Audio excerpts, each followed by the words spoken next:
A centralidade e a suficiência de Cristo. Nós estamos estudando a carta aos Colossenses e nessa carta nós estamos vendo que Cristo, Ele é o centro de tudo. Verdade. A carta aos Colossenses, ela foi escrita porque alguns cristãos ali estavam sendo enganados, estavam recebendo um ensinamento diferente daquilo que foi ensinado pelo apóstolo Paulo e por Epáfras, né? Que foi uma pessoa que ouviu o evangelho de Paulo e foi lá na cidade de Colossos e começou a pregar o evangelho.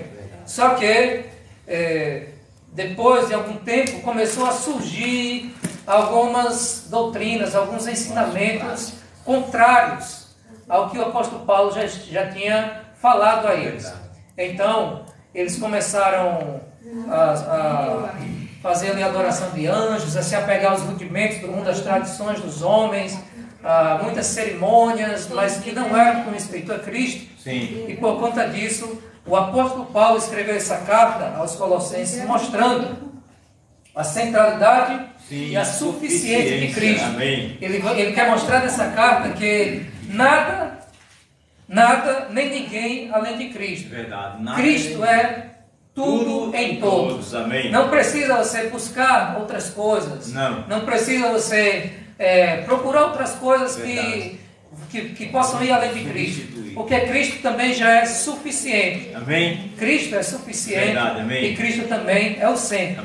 Então, como eles estavam desviando o foco, né, adoração a anjos, se apegando a tradições, a muitas coisas que vinham de homens, ou até mesmo de espíritos malignos, o apóstolo Paulo escreve essa carta para mostrar que eles não deveriam fugir do centro, do foco. O foco é Cristo, nada além de Cristo. Então, no momento diário, nós temos estudado, né, o capítulo 1 e o capítulo 2. Vamos pegar aqui Colossenses. Vamos ler uma parte do capítulo 1 e outra parte do capítulo 2. Senhor Jesus. Colossenses 1,13 diz assim: Então, eu gostaria de enfatizar aqui que sempre o apóstolo Paulo vai estar, na maioria das vezes, se referindo a Cristo. Porque as pessoas estavam se desviando de Cristo, tirando o foco, né? Então, sempre ele vai, ele, nele, Cristo. Nós vamos sempre ver essas expressões aqui nos versículos. Então, quem é esse ele aqui no versículo 13? Cristo é ele. É Cristo. Ele nos libertou do poder das trevas e nos transportou para o reino do seu Filho amado. A minha versão é um pouco diferente, né? Então, o reino do Filho do seu amor. Então, o primeiro versículo aqui nos diz que ele nos libertou do império, do poder das trevas e nos transportou para o reino do seu Filho amado. No 14 diz: em quem temos a redenção, a remissão dos pecados. Então, irmãos, esses versículos aqui nos mostram uma transferência, né? Uma transferência que aconteceu com os colossenses, mas aconteceu com cada um de nós a partir do momento que nós realmente aceitamos, né, a obra do Filho, a obra do Senhor Jesus. A partir do momento que nós cremos, nós o confessamos com a nossa boca e nós cremos com o coração. E você se declara realmente ali do Senhor, né? Você nasce de novo, é batizado. Diante dessas confissões aí, desse ato, você é transportado do reino das trevas para um reino de amor, né? Glória a Deus por isso. Senhor Jesus. Nele, né, em quem se refere a Cristo, em quem temos a redenção, a remissão dos pecados. Então, todos nós, né, só disso aqui, nós temos realmente que ter um coração de gratidão a Deus. Porque antes nós estávamos em uma situação de trevas, né? Uma situação de trevas. Nós vivíamos na escuridão, distantes de Deus. Porque uma vida sem Deus é uma vida de escuridão. É uma vida de trevas, né? Pois Deus é luz. Agora, aquele que se aproxima da luz, que se aproxima de Deus, né, ele vai reconhecendo os seus defeitos, os seus pecados, ele vai vendo que ele não é aquilo que ele achava que era, vai se humilhando, se arrependendo diante do Senhor. Todas as vezes que nós nos achegamos a Deus, nós vemos quão pecadores nós somos, né? Nós vemos quão pecadores nós somos. É como o apóstolo Pedro, né, antes de ser apóstolo, uma vez que o Senhor se apareceu a ele Ele disse, não, Senhor, se afaste de mim, eu sou pecador.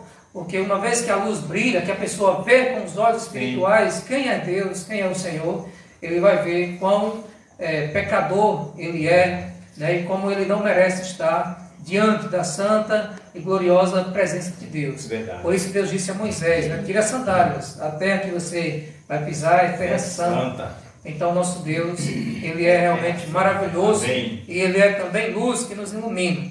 Então o Senhor nos transportou, o Senhor já nos tirou do reino das trevas. Sim. O que é o reino das trevas? É um reino, é uma esfera onde Satanás dita as regras. É uma esfera onde o inimigo domina. E ele tem os seus súditos, ele tem as suas pessoas ali, que são seus escravos realmente. Né? Ele aprisiona a mente das pessoas e chega ao ponto de muitas vezes interferir na vontade dessas pessoas. Ele injeta seus pensamentos, suas opiniões, ele direciona as pessoas a fazer coisas erradas. Isso é quando está em um nível, em um estágio bastante avançado, né? Verdade. De passividade, onde o inimigo ele pode agir na mente de uma pessoa dessa forma.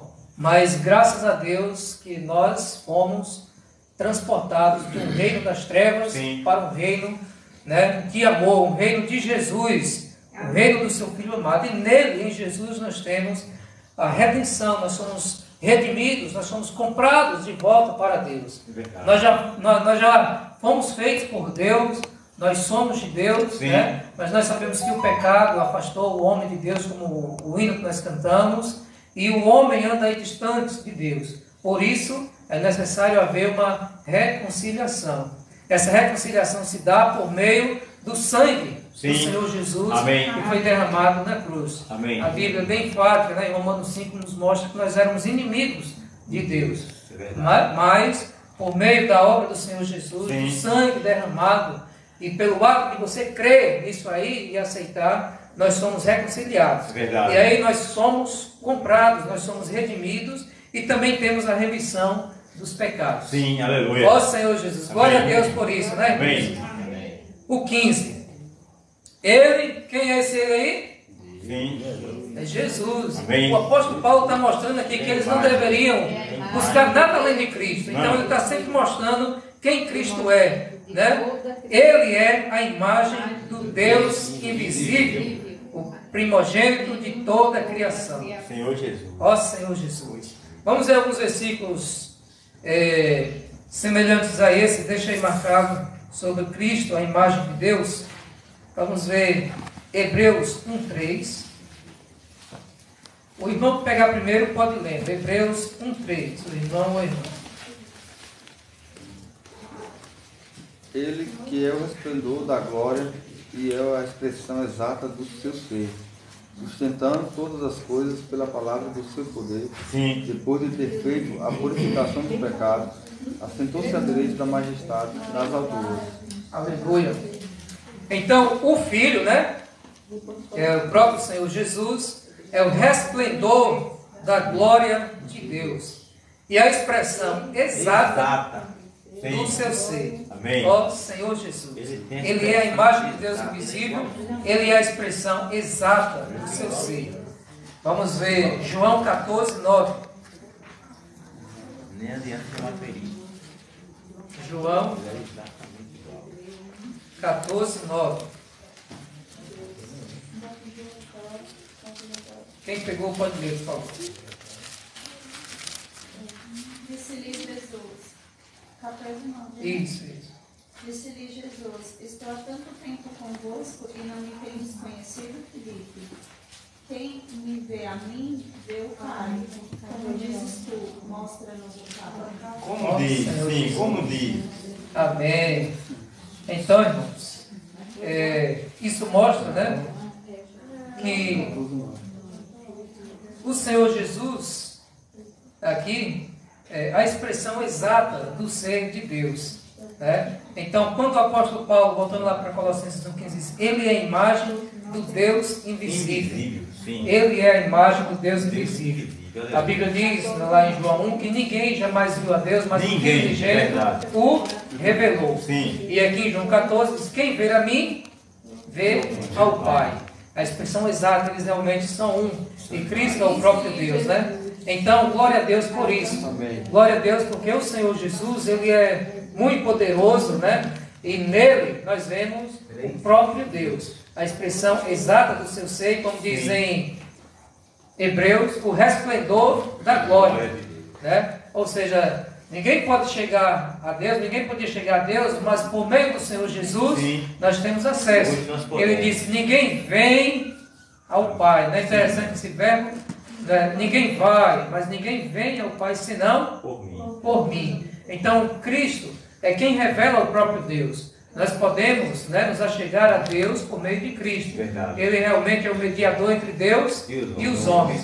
Então, quando diz ali em Hebreus o resplendor da glória, mostra realmente esse poder do Senhor Jesus de nos revelar o Pai e de nós desfrutarmos o Pai por meio dele. O irmão Pedro Dong, ele dá o exemplo do sol, né? Quando pega esse termo, essa expressão resplendor da glória. Ninguém pode chegar perto do sol, né? A temperatura lá é muita alta. Verdade. Mas nós podemos ainda desfrutar dos raios solares aqui na Terra, né?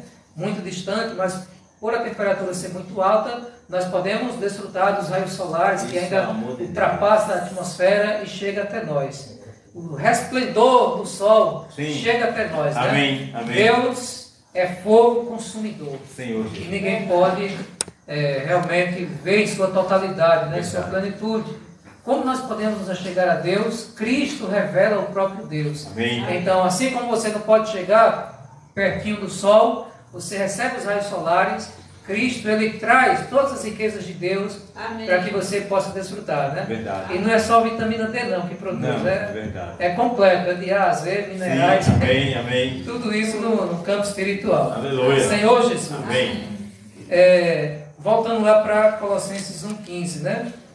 O primeiro de toda a criação, 16. Pois nele, veja só como o apóstolo enfatiza Nele, Cristo, sim. pois nele, em Cristo, foram criadas todas as coisas, nos céus, sobre a terra, as visíveis e as invisíveis, sejam tronos, sejam soberanias, quer principados, quer potestades. Sim, tudo foi criado por meio dele e para ele. Ele é antes de todas as coisas. Nele tudo subsiste. Aleluia. Ó Senhor Jesus. Amém.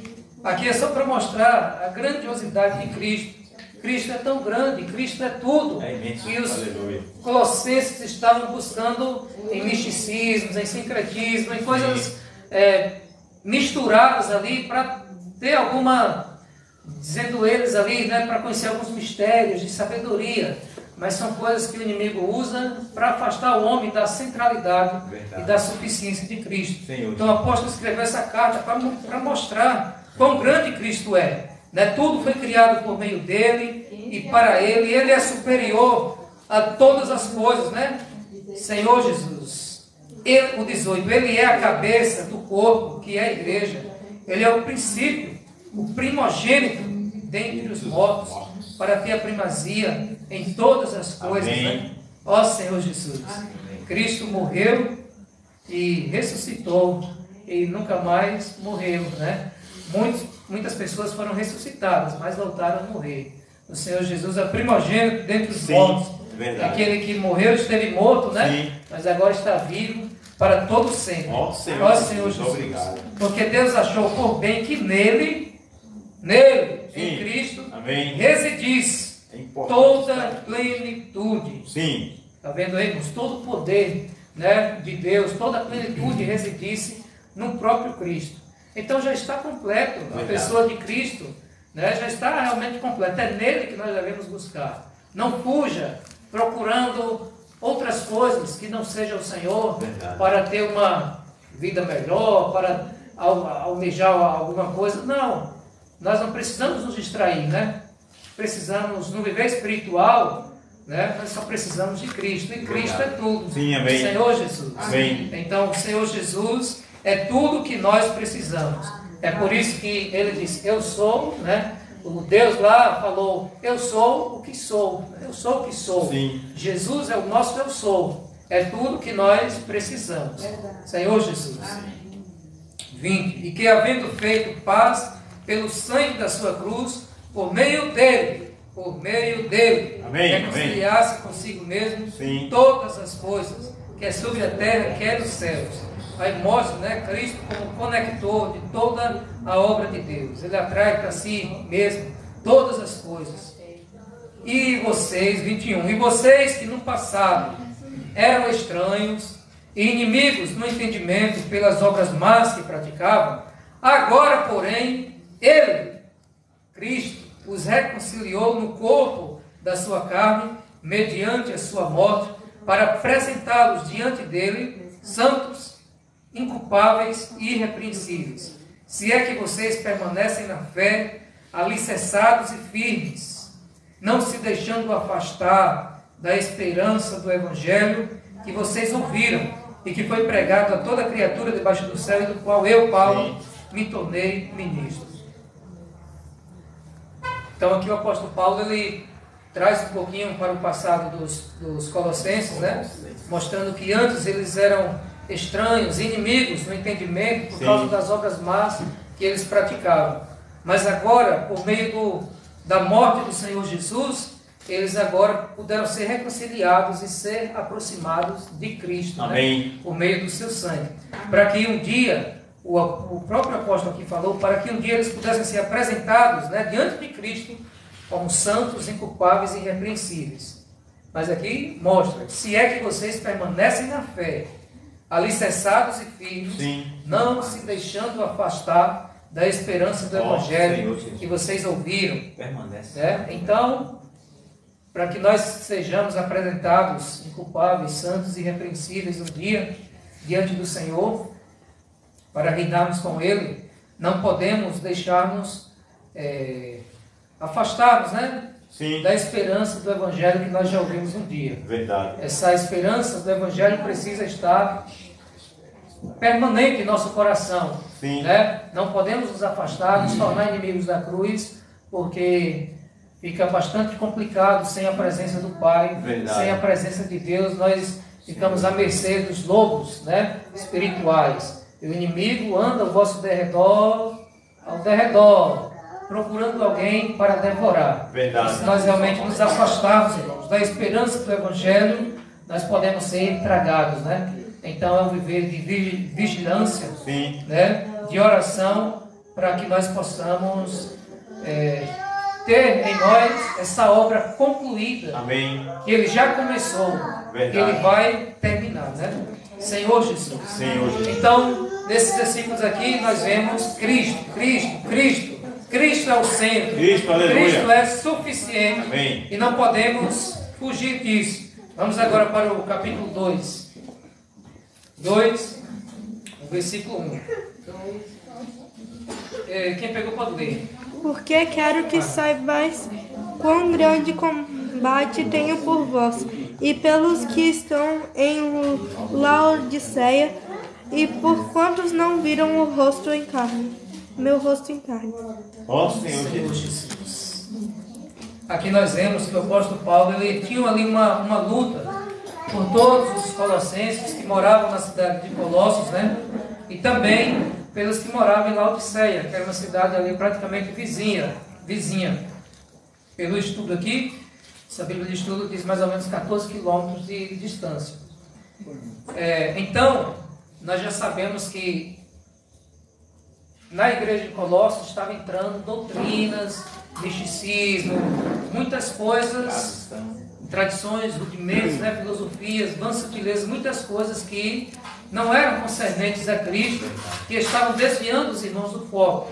E aqui, irmãos, vale a pena nós falarmos que não eram coisas assim, aos nossos olhos, aos olhos humanos, não eram coisas terríveis, ruins, pecados, coisas escandalosas que pudesse uma pessoa olhar e se escandalizar. Eram coisas relacionadas, né, aparentemente boas, cerimônias, algumas coisas, filosofias, sutilezas, cultura, conhecimentos, mas que estavam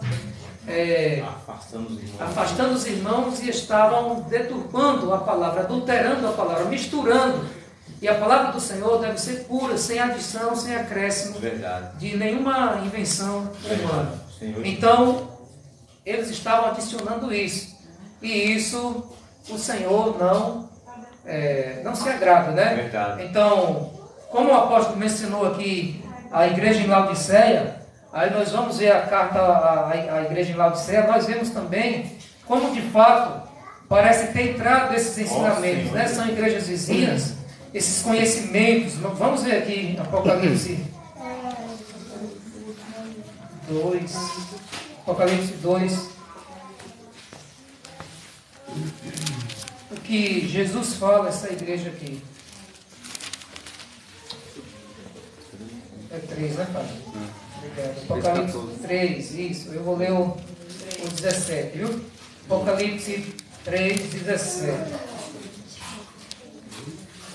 Você diz, aqui o Senhor falando o que a igreja fala, né? Você diz, sou rico, estou bem de vida, aí diz abastado, né? Sou rico, estou bem de vida e não preciso de nada, não preciso de coisa alguma. Mas você não sabe que é infeliz, sim, miserável, pobre, cego e nu. Aconselho que você compre de mim ouro refinado pelo fogo, para que você seja de fato rico. Compre vestes brancas para se vestir, a fim de que a vergonha de sua nudez não fique evidente, e colírio para ungir os olhos, a fim de que você possa ver. Olha o 20 aí. Eis que estou à porta e bato. Se alguém ouvir a minha voz e abrir a porta, entrarei em sua casa e cearei com ele e ele comigo. Aos olhos dela, essa igreja aqui, ela se achava o máximo, né? A igreja, a cidade lá em Colossos era uma cidade assim autossuficiente, né? Era um centro comercial, um lugar de prósperas indústrias médicas e têxteis, tinha muitas riquezas e, consequentemente, os irmãos que reuniam também poderiam ter os seus bens aquisitivos. Mas nós vamos para o campo espiritual, né? Aqui, o Senhor Jesus, ele fala também com respeito ao campo espiritual. Uma igreja que provavelmente adquiriu muito conhecimento, estava ali junto com a igreja em Colossos, e essas doutrinas, muitas coisas entrando, o conhecimento longe de Cristo, que esteja apartado da simplicidade de Cristo, ele faz com que as pessoas fiquem inchadas. E a Bíblia diz soberbas, né? Sim. O conhecer, né, ensoberbece. O conhecimento ensoberbece, mas o amor edifica. Amém. Então, não é que o conhecimento seja ruim, mas se uma pessoa não estiver centrada e focada na humildade de Cristo, o fato dela saber muito pode fazer com que ela fique uma pessoa soberba, orgulhosa, e que olhe para todos como se fosse inferior a ela mesma, né? Verdade. Essas pessoas não podem me dar nada, não posso ganhar nada delas, eu já sei tudo. Sim, isso é um orgulho, uma soberba, e pode fazer com que essa pessoa fique ali afastada de Deus, porque diz, o saber ensoberbece, e diz que Deus resiste aos soberbos. Deus não tolera uma pessoa soberba, por isso Deus resiste, Deus não abençoa, Deus resiste aos soberbos, porque elas se colocam como superiores e que não precisam de nada.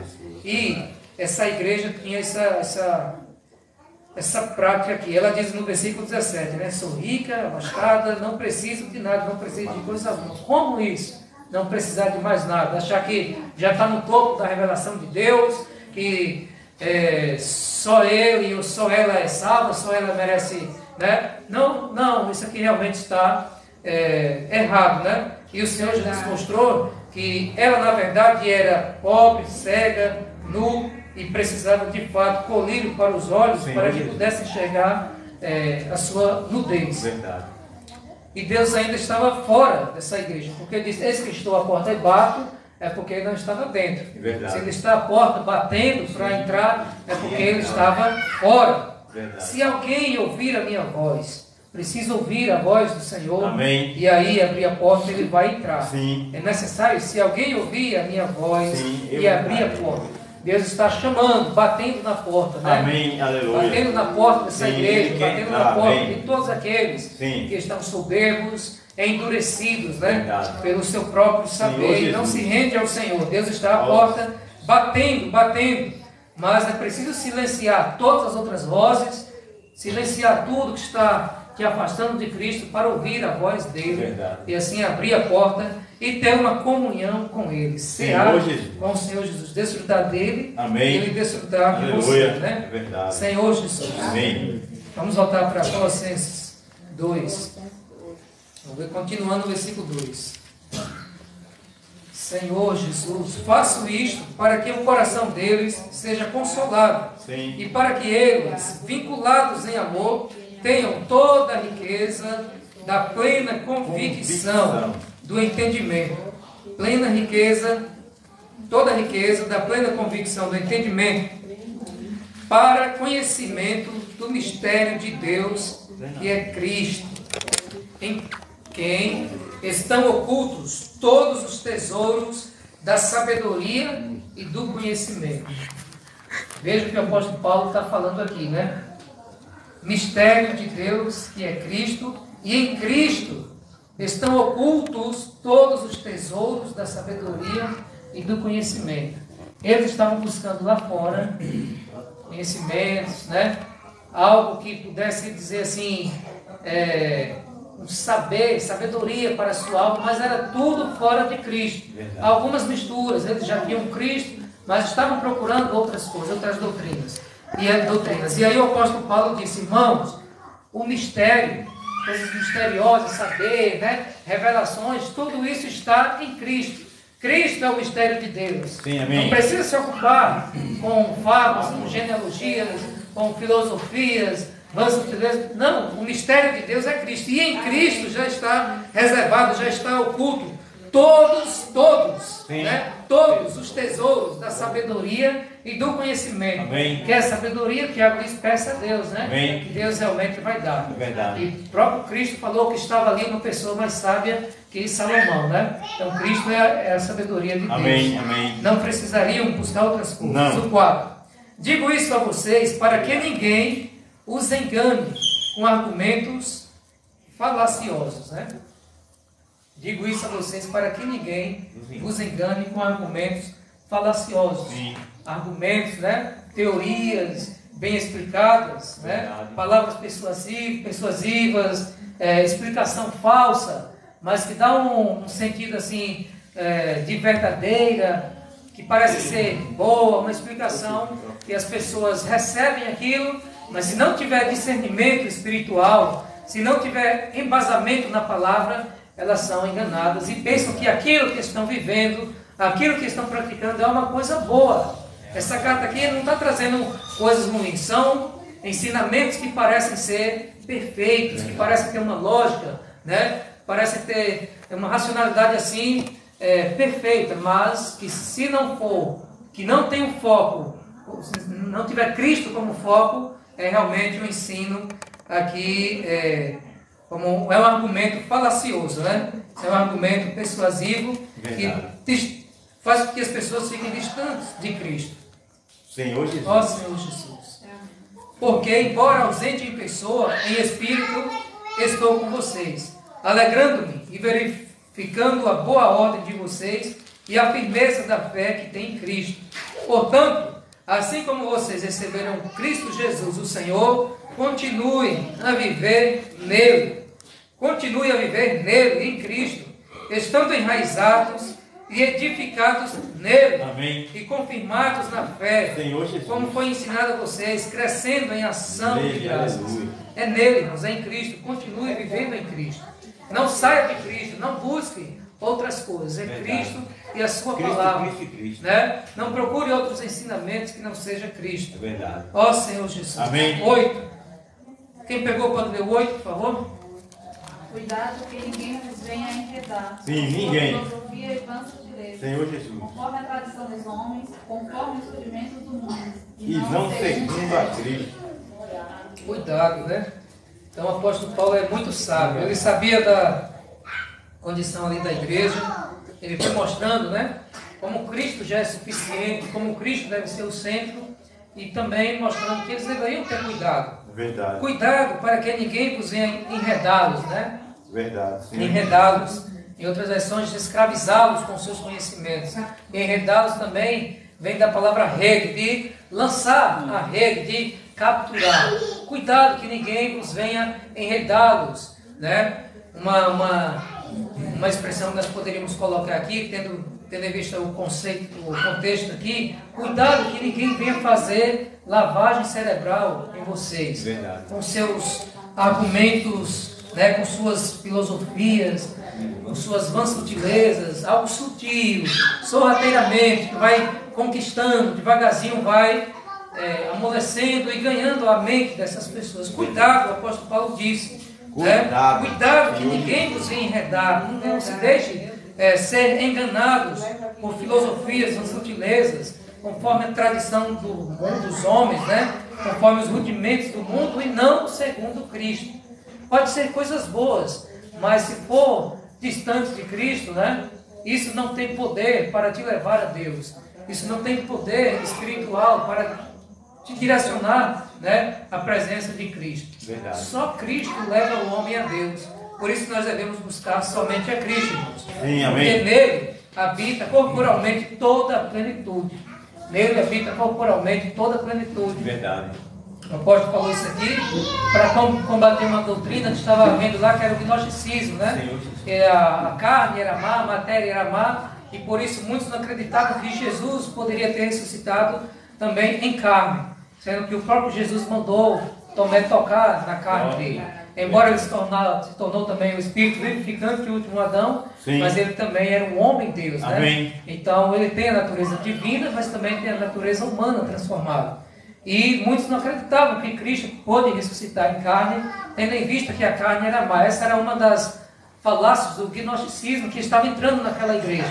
E aí Paulo escreve dizendo, Cristo, em Cristo habita corporalmente no seu corpo toda a plenitude divina, todo o poder de Deus. Senhor Jesus. Amém. Então, irmãos, é nele. E aí, continuando, muitas expressões aqui mostrando a superioridade de Cristo, a centralidade e a suficiência dele. O 10, também nele vocês receberam a plenitude.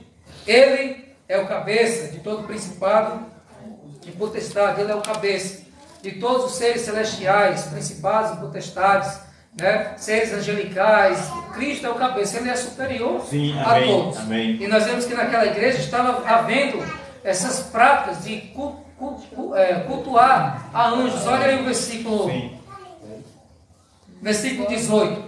Não deixe que ninguém se faça de árbitro para desqualificar vocês com pretexto de humildade e culto de anjos, baseando-se em visões e estando cheios de orgulho sem motivo algum na sua mente carnal. Até isso estava sendo introduzido, né?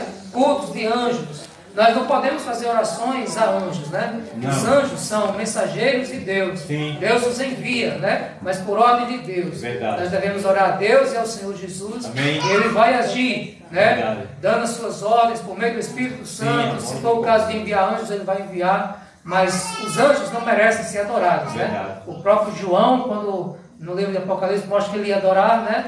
E os anjos não aceitaram essa adoração, porque eles estão a serviço do Pai. Então Cristo é superior aos anjos. Em Cristo, no 11, mostra que nós somos circuncidados. Não é uma circuncisão exterior, carnal, mas uma circuncisão do coração, né? Não é somente de uma prática exterior, mas principalmente interior, no nosso coração. Então, irmãos, que o Senhor Jesus possa nos guardar, né, de qualquer coisa que não seja Cristo. Aqui nesse versículo 8, nós vemos que estava entrando ali heresias na igreja, ensinamentos falsos que parecem ser bons, mas que tiram o foco do Senhor Jesus e tornam uma pessoa ali incapaz de desfrutar todas as riquezas de Deus. Poda a pessoa e a pessoa fica presa a uma doutrina, fica presa a um ensinamento. E esse ensinamento se torna mais precioso do que Cristo, né? Não fala tanto de Cristo, mas fala só naquele ensinamento. Bate o martelo. Então, nós precisamos ter Cristo como superior a qualquer filosofia, com sutileza, tradição dos homens, rudimentos do mundo. Cristo é superior a tudo isso, né? Amém. Vamos finalizar aqui com um versículo em 2 Coríntios 11. O versículo 3. 2 Coríntios 11, o versículo 3. temo que assim como a serpente, com a sua astúcia, enganou a Eva, assim também a mente de vocês seja corrompida e se afaste da simplicidade e pureza devidas a Cristo. 4.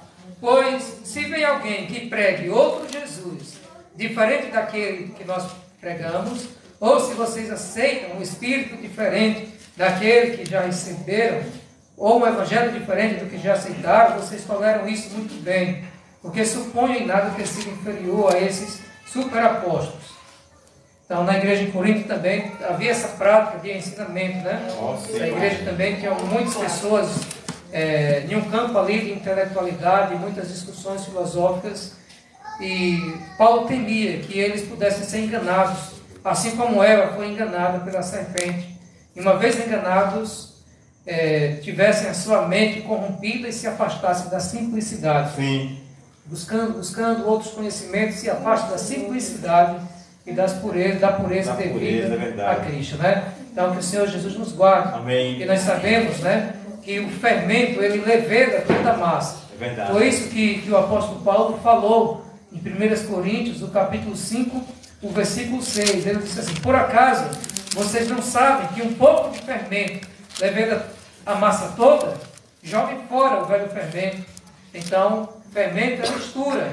E a palavra do Senhor deve ser pura. Nós não podemos adicionar nossas preferências, nossas opiniões.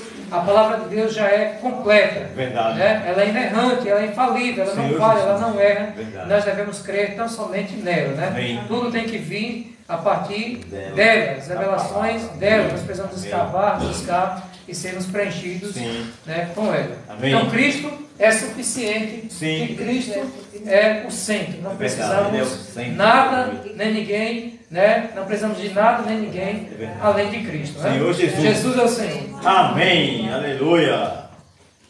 Ó Senhor Jesus. Amém.